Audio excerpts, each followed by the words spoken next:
Hello friends, welcome to best English classes. मैं हूं प्रतीक तंवर और आज हम पढ़ रहे हैं रस्किन बॉन्ड की एक short story the eyes have it. ये एक छोटा सा इंसिडेंट है, एक घटना है जिसे एक कहानी के रूप में पेश किया गया है। तो चलिए शुरू करते हैं। ये स्टोरी तब की है जब मैं एक ट्रेन के कंपार्टमेंट में बैठा था। तो उस वक्त एक लड़की अंदर आई। दो जने उसको छोड़ने आए थे, शायद उसके मम्मी पापा थे। ऐसा लग रहा था कि वो अपनी बेटी को बड़ी ही चिंता के साथ वहाँ भेज रहे हैं। तो उस लेडी ने अपनी बेटी को बहुत सारी बातें समझाई कि बेटा ऐसा मत करना, वैसा मत करना, अपनी चीज़ों का ध्यान रखना, खिड़की के बाहर हाथ मत निकालना, स्ट्रेंजर से बात मत करना। उसके बाद वो दोनों उस लड़की को गुड बाय करके चले गए। इसके बाद ट्रेन चलने लगी। मैं भी उठकर बैठ गया अपनी सीट पर। इस लड़की को मैं दिखाना नहीं चाहता था कि मैं ब्लाइंड हूँ। मेरी आंखें बस लाइट और डार्कनेस को महसूस कर सकती हैं, इसके अलावा और कुछ नहीं। अब मुझे ये नहीं पता था, क्योंकि मैं खुद भी ब्लाइंड था, कि मुझे ये नहीं पता था ये लड़की दिखती कैसी है। लेकिन जब ये चल के आई थी ना, तो इस कंपार्टमेंट में मुझे पता चल गया था कि इसने स्लीपर्स पहन रखी है। जब ये लड़की अपनी माँ को गुड बाय कह रही थी, तब भी इसकी आवाज़ सुनने में काफ़ी अच्छी लग रही थी। लेकिन क्या ये लड़की देखने में भी अच्छी है, ये पता लगाने में थोड़ा टाइम लगेगा। मुझे तो टाइम लगेगा ना, अब कैसे पता चले, मैं तो देख नहीं सकता। मैंने अपनी तरफ से एक क्वेश्चन पूछा, आप कहाँ जा रही हैं? क्या आप पूरा रास्ता कवर करेंगी? दूर जाना है आपको? अब मैं शायद उस वक्त उस सीट के डार्क कॉर्नर पे बैठा हुआ था। मेरी आवाज़ ने ज़रूर उसको डरा दिया होगा, इसलिए तो वो बोली, सॉरी, मुझे नहीं पता था यहाँ पर कोई बैठा हुआ है। वो थोड़ा डर गई थी। तो मैंने बोला, हाँ, अक्सर ऐसा होता है, जिन लोगों की आईसाइट अच्छी होती है वो लोगों को सामने पड़ी हुई चीज़ें दिखती नहीं हैं, क्योंकि उनके पास देखने के लिए और भी बहुत कुछ होता है ना। जैसे आप अब मुझे ही देख लो। जैसे आप यहाँ पर आई तो मैंने सिर्फ आपकी आवाज़ सुनी थी, आपको देख नहीं पाया था, मैं लेटा हुआ था ना। मैं कोशिश कर रहा था कि वो समझ ले कि मैं ब्लाइंड हूँ। एक तरह से एक गेम चल रहा था। अगर मैं इसी डार्क कॉर्नर में बैठा रहूँगा तो शायद ऐसा कर पाऊँगा। कोई मुश्किल काम तो नहीं है। तो वो लड़की बोली, जी मैं सहारनपुर जा रही हूँ, मेरी आंटी वहाँ मुझे लेने आएंगी। ओह, फिर तो मुझे आपसे ज़्यादा जान पहचान नहीं बढ़ानी चाहिए। क्यों? क्योंकि आंटी जो होती हैं वो थोड़ी डरावनी सी क्रिएचर होती हैं। वो हंसने लग गई। बहुत बैड जोक था। वैसे आप कहाँ जा रहे हैं?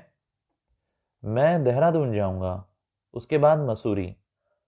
तो वो बोली, आप कितने लकी हैं, मसूरी जा रहे हैं। मुझे वहाँ के हिल्स बहुत पसंद हैं, पहाड़ियाँ, ख़ास तौर पे अक्टूबर के सीज़न में। हाँ जी, वो टाइम बड़ा अच्छा होता है।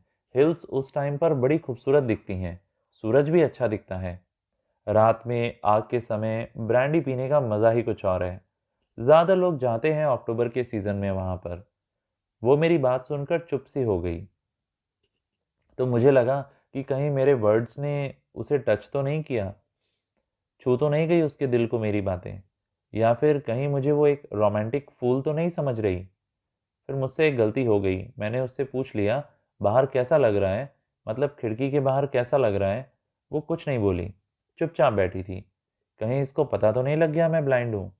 लेकिन उसके अगले सवाल ने मेरे सारे डाउट्स क्लियर कर दिए। वो बोली, खुद ही देख लो बाहर। अब मैं धीरे धीरे देखने लगा बाहर। ऐसा दिखाने की कोशिश कर रहा था जैसे बाहर का नज़ारा बड़ा अच्छा लग रहा है मुझे। मुझे महसूस हो रहा था कि खंबे मेरे पास से निकल रहे हैं। जब ट्रेन चलती है तो खंबे निकलते हैं ना, पास से पेड़ निकलते हैं पास से। मैंने उससे पूछा, अच्छा मैम, कभी आपने नोटिस किया है ये जो पेड़ निकलते हैं हमारे सामने से, ऐसा लगता है हम तो बैठे हैं और ये पेड़ चल रहे हैं।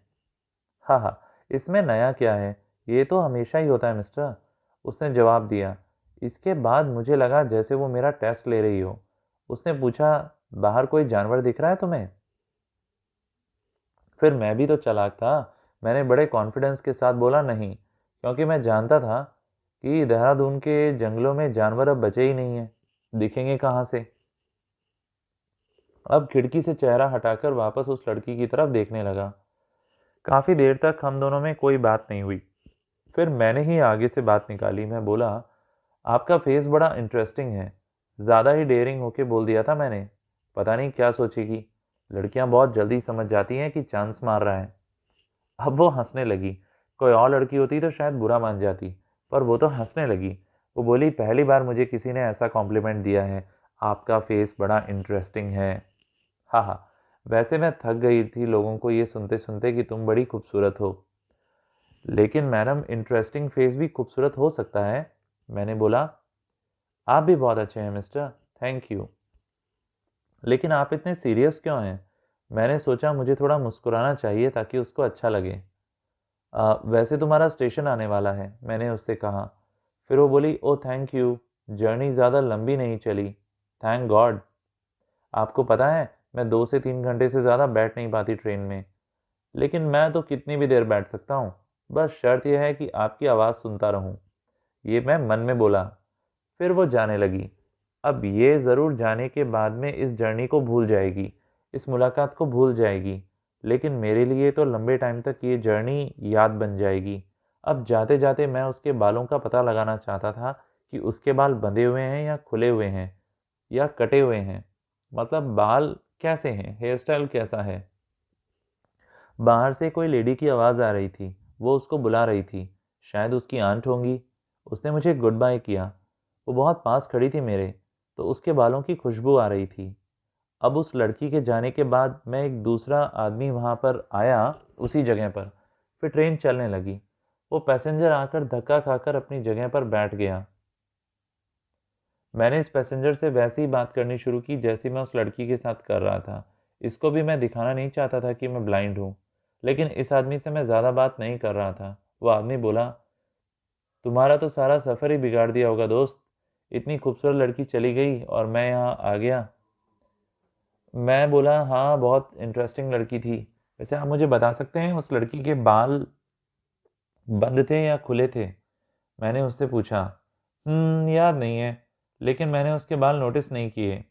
उसकी आंखें नोटिस की। बहुत ब्यूटीफुल आंखें थी उसकी। लेकिन बेचारी की कोई काम की नहीं। She was completely blind. अंधी थी वो। तुमने नोटिस नहीं किया? तो मतलब पूरे रास्ते में जिस लड़की को ये दिखाने की कोशिश कर रहा था कि मैं ब्लाइंड नहीं हूं, वो लड़की खुद ब्लाइंड थी। और वो भी मुझे ये दिखाने की कोशिश कर रही थी कि वो ब्लाइंड नहीं है। इसी के साथ ये शॉर्ट स्टोरी, ये शॉर्ट इंसिडेंट खत्म हो जाता है। बहुत ही इंटरेस्टिंग था ना? सब कुछ इमेजिन कर पा रहा था मैं आपको ये स्टोरी सुनाते हुए। मुझे उम्मीद है आपने भी इसे एंजॉय किया होगा। यदि आपको मेरी ये छोटी सी कोशिश अच्छी लगी तो प्लीज़ चैनल को सब्सक्राइब करें और बेल बटन को हिट करें। वीडियो को लाइक कर देना और कमेंट बॉक्स में अपना फीडबैक भी ज़रूर देना। यदि किसी और टॉपिक की भी हिंदी चाहते हो तो मुझे कमेंट बॉक्स में बता सकते हो। जल्दी फिर मिलेंगे एक और टॉपिक के साथ। Thank you so much.